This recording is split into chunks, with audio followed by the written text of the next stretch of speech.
Hello YouTube, Silver Ace here. I told you guys that I was about to be more selective with uh, with my spending, and going into the 2014 year, I haven't broken from that promise. I just made an order from Silvertown. I got it in a few days ago, but I just now had the time to unpackage it, and so I'm ringing in the bells to a new year, and I'm also being a lot more frugal. And to be honest with you, I thought this would be harder for me to do. Quite frankly, reducing my ounce count in order to pay off finances. But I've had a revelation, so to speak, in that knowing that taking care of finances and taking care of the normal day to day is only going to help me increase my ounce count tenfold in the future. So you sacrifice now and you pay off later, right? And that's what I've tried to do. And I thought that this would be a great little unboxing to do. Oftentimes I enjoy looking at people's unboxings, their meager unboxings, to really, because, outside of getting 10 ounces and varying coins, to me it's fun to say, okay, what is this person buying when he strips away the curtains and says that this is the one purchase that I'm going to buy for this month, and why am I going to buy it? What pieces are you looking for? What's your thought process here? And those are often fun unboxings for me to watch. I enjoy when someone gets in maybe just one or two bars and they pick from the thousands of bars that they could pick from. Why did you choose this and why? Oftentimes it is a financial decision, but it's also maybe kind of a shining viewpoint for me to see value in that particular item that I wouldn't have seen without watching someone's video. And then that in turn will usually make me go back and reassess and say, okay, I can see why these paid off or why they wouldn't.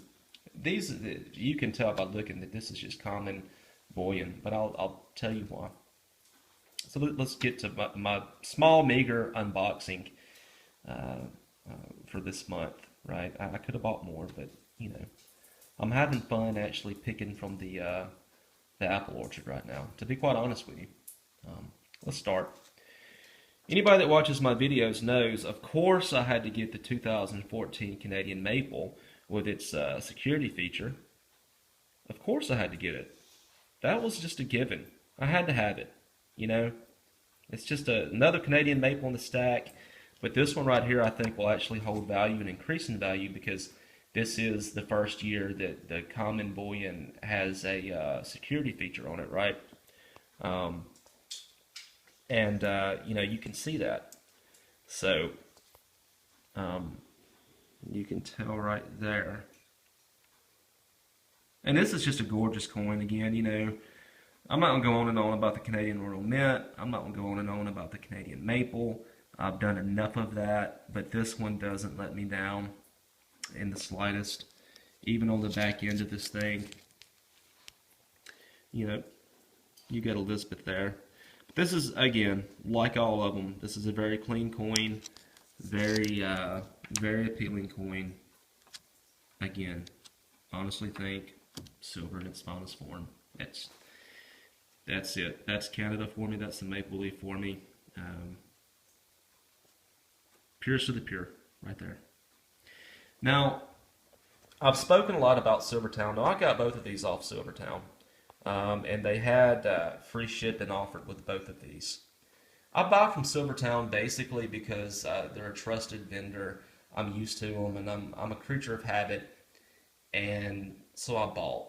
I think I paid around $25 for the maple. Okay, free shipping. I still came out, right around average, and around $22.90 or so, I guess, for the Silvertown 1 ounce bar here, which I just love. This makes the third 1 ounce bar that I've gotten from Silvertown. And it's not that I can't buy the same bullion for as cheap from other places. I can. I'm just partial to Silvertown.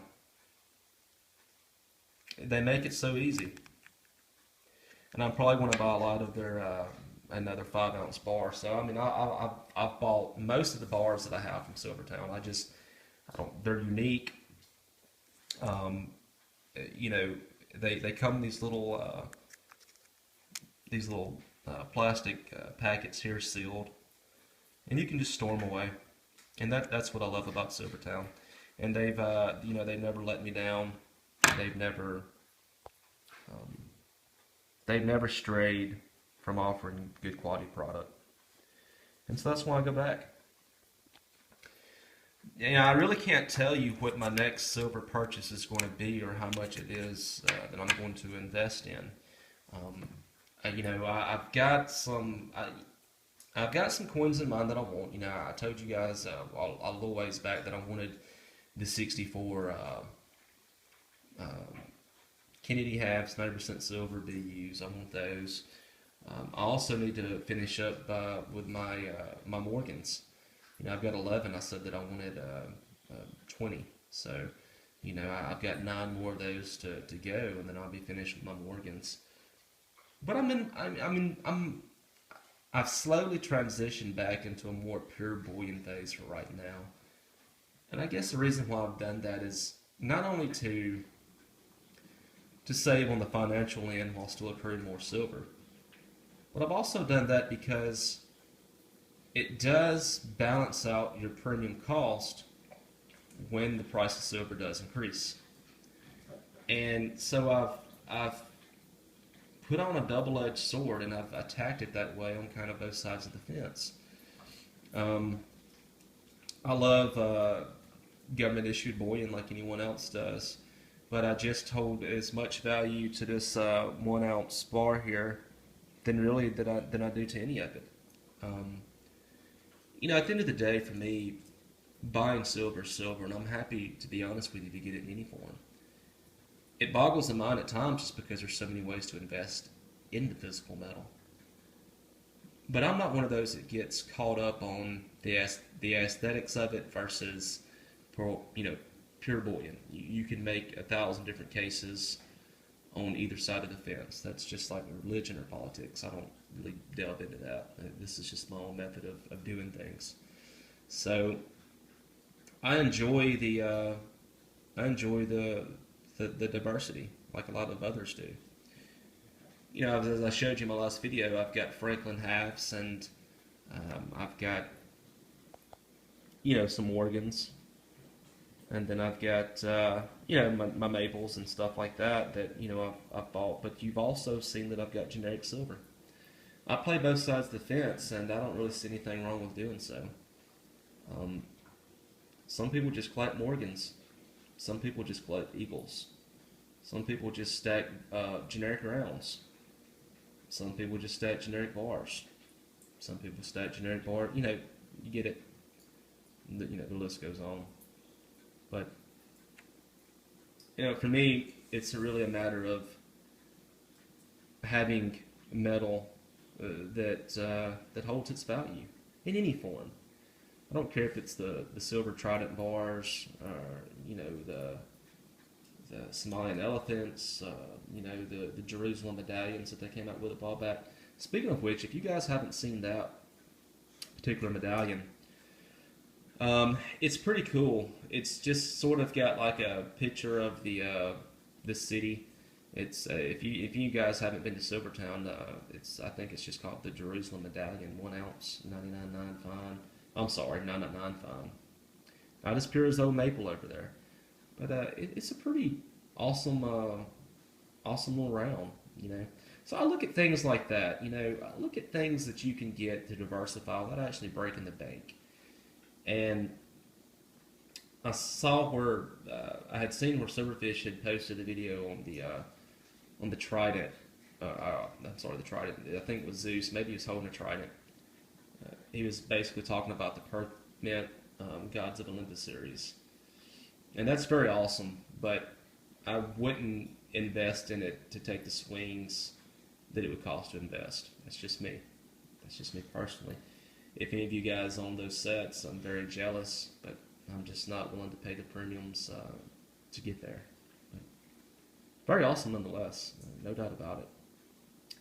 Um, so things to be looking for from me in the future. I'm probably going to finish up my Morgans this year.